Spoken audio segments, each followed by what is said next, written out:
Okay, welcome to Twin Dragon Kung Fu Academy. My name is Sijo John. This is Sensei Dominic Molinari.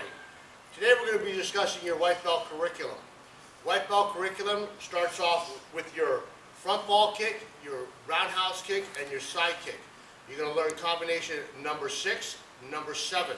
Also combination 0, that's an adult combination. That's from 16 years and up. You're going to learn Pignon 1 and your 3 basic escapes. This is what you need to move up to your yellow belt material. Okay, we're going to show you what you do as a beginner coming into the class, stepping onto the mat, how to tie your belt. If you cannot tie your belt, I will not let you test on the class. Off of the block, over there. Please follow this way.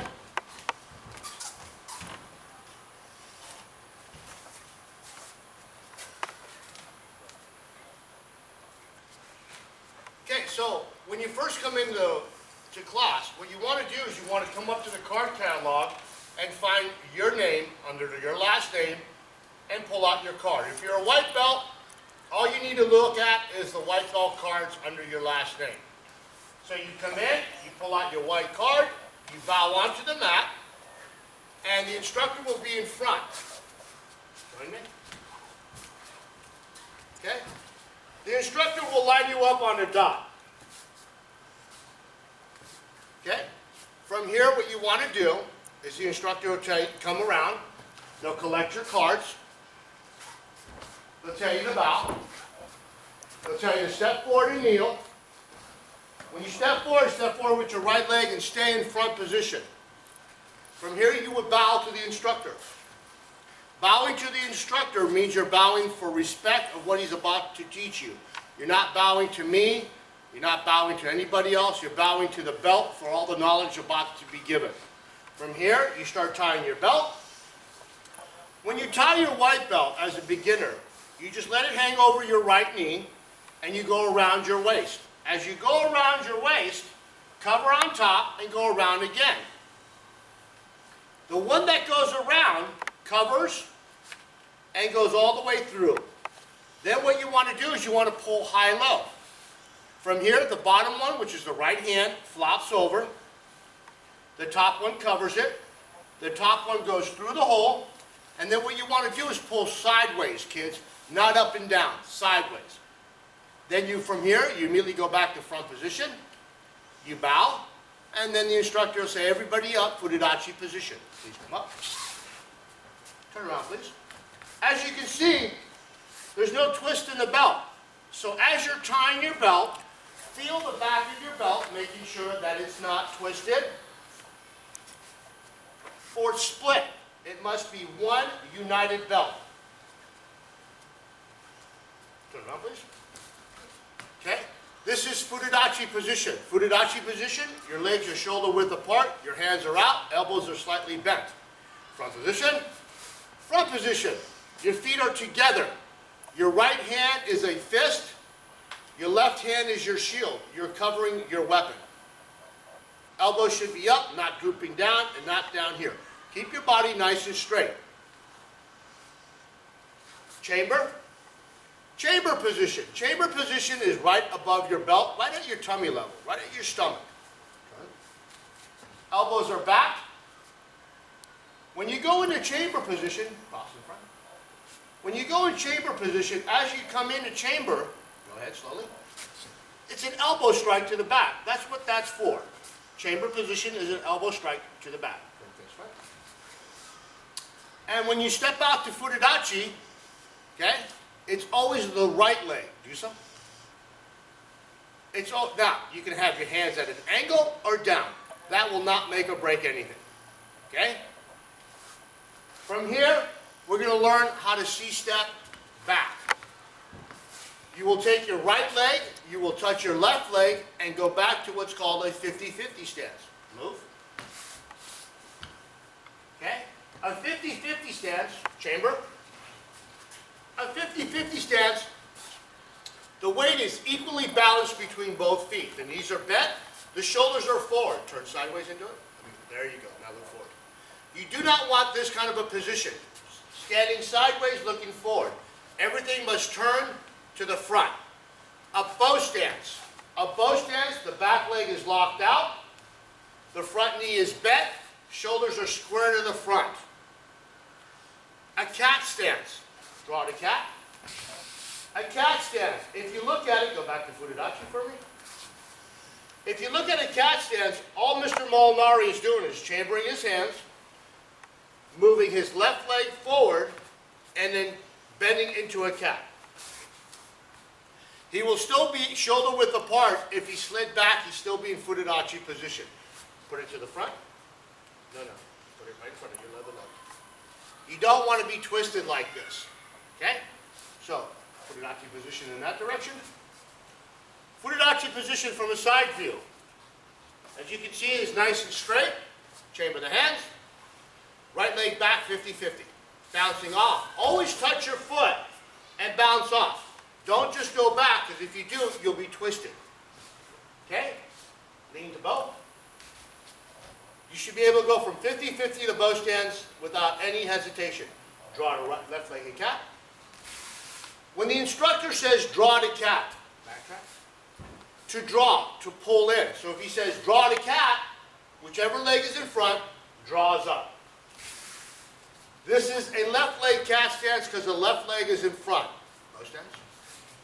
This is a left leg bow stance because the left leg is in front. Whichever leg is in front dictates what kind of a stance it is. It's a left-legged bow stance. Switch. This would be a right leg bow stance. Okay? Face the camera. From Fudidachi position, please. Your three basic punches are front to knuckle, thrust punch, back to knuckle. The back two knuckles, the front two knuckles, the thrust punch. The front to knuckle punch extends all the way out. Shoulders do not move forward. Shoulders stay nice and square. Switch. Switch. As you can see, Mr. Molinari, as he does it, one moves in, one moves out at the same time. Switch. Switch. Bring that one back in front.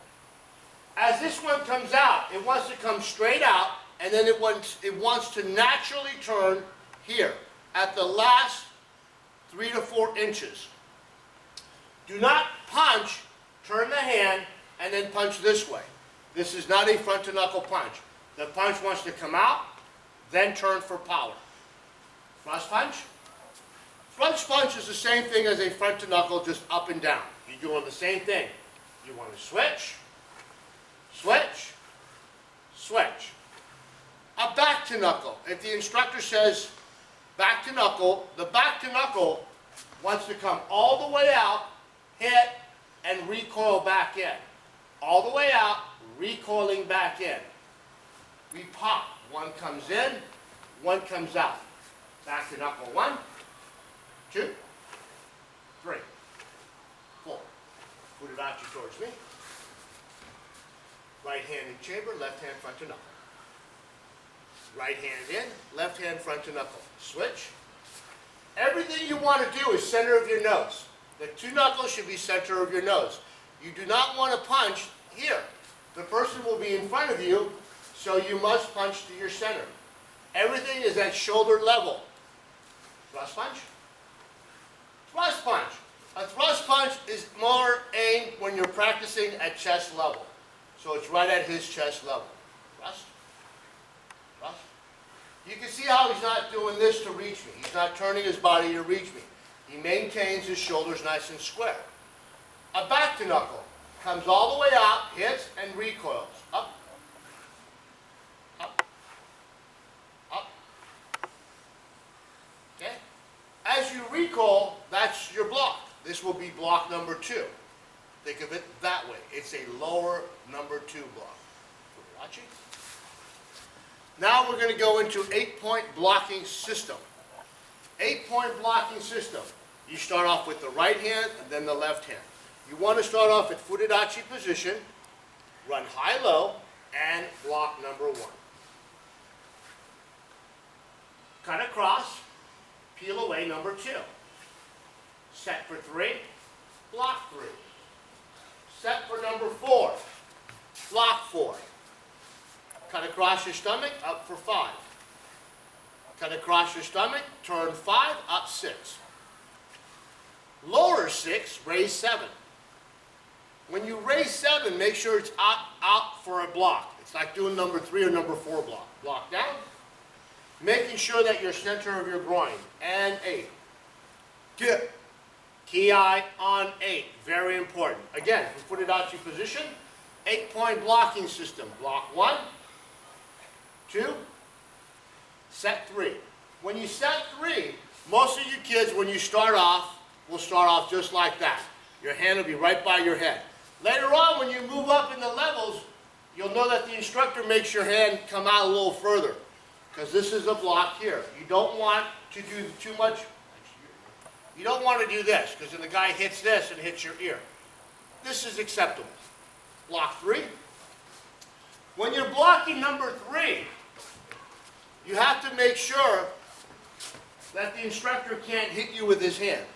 If you underblock 3, the instructor's hand will come right by and tap your cheek. We'll demonstrate that from a side view. Number 4, number 5, number 6, number 7, number 8. Good. Face me, put it at you. So, from here, a side view of 8-point blocking system. Block 1. Blocking 1 is here. Elbow to shoulder is level, hand is out at an angle.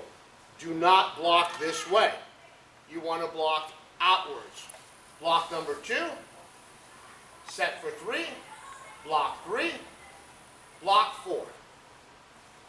As you can see, block 4, even if I did a hook punch, it won't reach him. If you underblock, you'll get hit. If you bring your hand in too close, he hits your hand and it hits your face. You want to make sure you're out at a very good angle. Up 5, up 6, lower 6, raise 7. When you raise 7, think about number 3 and number 4 block. It can't hurt you. So now it's called an augmented block. You're blocking high and you're blocking low. You'll see this kind of a blocking system in your high levels. Purple and up. Block down 7. As you can see, he stops center of his belt. That way, he doesn't overblock. If he overblocks, I'll be able to kick him. He wants to stop center, so no matter what, he blocks and he stops me. 8. Good. Excellent. Around, put it at you. Thank you.